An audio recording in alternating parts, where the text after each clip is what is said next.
ട്രംപിന്റെ ഏകാധിപത്യ നീക്കങ്ങൾക്ക് സുപ്രീം കോടതിയിൽ പൂട്ടിട്ട് നീൽ കത്യാൽ. ഇതൊരു ഇന്ത്യൻ വംശജന്റെ ഉജ്ജ്വല വിജയം.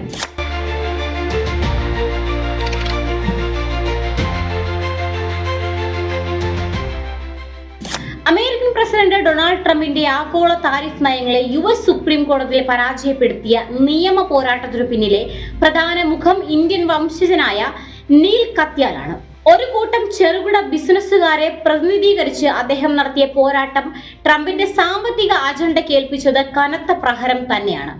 ഇന്ത്യയിൽ നിന്നും അമേരിക്കയിലേക്ക് കുടിയേറിയ സുരേന്ദ്ര പ്രതിഭ ദമ്പതികളുടെ മകനായി ചിക്കാഗോയിലാണ് നീൽ കത്യാൽ ജനിച്ചത്.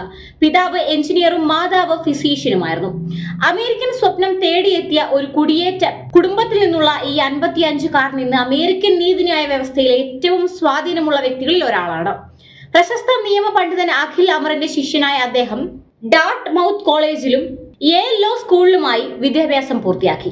അമേരിക്കൻ സുപ്രീം കോടതിയിൽ നിരവധി നിർണായക കേസുകളിൽ വാദിച്ചിട്ടുള്ള നീൽ കത്യാൽ മുൻ ആക്ടിംഗ് സോളിസിറ്റർ ജനറൽ ആയിരുന്നു. ഒബാമ സർക്കാരിന്റെ കാലത്ത് അഫോർഡബിൾ കെയർ ആക്ടിന്റെ ഭരണഘടനാപരമായ സാധുതയ്ക്ക് വേണ്ടി വാദിച്ചത് ഇദ്ദേഹമാണ്. കൂടാതെ ജോർജ് ഫ്ലോയിഡ് വധക്കേസിൽ സ്പെഷ്യൽ പ്രോസിക്യൂട്ടറായും 2000-2001 കാലത്തെ ബുഷ് ഗോർ കേസിൽ അൽ ഗോറിനു വേണ്ടി കോ കൗൺസിലായും അദ്ദേഹം പ്രവർത്തിച്ചിട്ടുണ്ട്. 2023 മൂർ വി ഹാർപ്പർ കേസിൽ സ്റ്റേറ്റ് ലെജിസ്ലേറ്ററുകൾക്ക് തിരഞ്ഞെടുപ്പിൽ അനിയന്ത്രിതമായ അധികാരം നൽകുന്ന സിദ്ധാന്തത്തെ അദ്ദേഹം വിജയകരമായി എതിർത്തു തോൽപ്പിക്കുകയുണ്ടായി. ട്രംപ് ഏർപ്പെടുത്തിയ റെസിപ്രോക്കൽ താരിഫുകൾ അമേരിക്കൻ ഭരണഘടനയുടെ ആർട്ടിക്കിൾ 1 വിരുദ്ധമാണെന്നായിരുന്നു നീൽ കത്യാലിന്റെ പ്രധാന വാദം. അമേരിക്കൻ ജനതയുടെ മേൽ നികുതി ചുമത്താനുള്ള അധികാരം തിരഞ്ഞെടുക്കപ്പെട്ട ജനപ്രതിനിധികൾ അടങ്ങുന്ന കോൺഗ്രസിനാണെന്നും ഒരു വ്യക്തിക്കും ആ അധികാരം സ്വയം ഏറ്റെടുക്കാനാകില്ലെന്നും അദ്ദേഹം കോടതിയിൽ സ്ഥാപിച്ചു.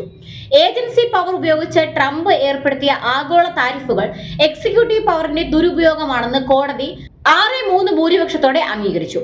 ഭരണഘടന പ്രസിഡന്റിനേക്കാൾ ശക്തമാണെന്ന വലിയ സന്ദേശമാണ് ഈ വിധി നൽകുന്നതെന്ന് നീൽ കത്യാൽ പ്രതികരിച്ചു. നിലവിൽ ജോർജ് ടൗൺ യൂണിവേഴ്സിറ്റിയിൽ നാഷണൽ സെക്യൂരിറ്റി ലോ പ്രൊഫസറായും മിൽബാഗ് LLPയിലെ പങ്കാളിയായും അദ്ദേഹം സേവനമനുഷ്ഠിക്കുന്നു. സഹോദരി സോണിയ കത്യാലും കാലിഫോർണിയ സർവകലാശാലയിൽ പ്രൊഫസറാണ്.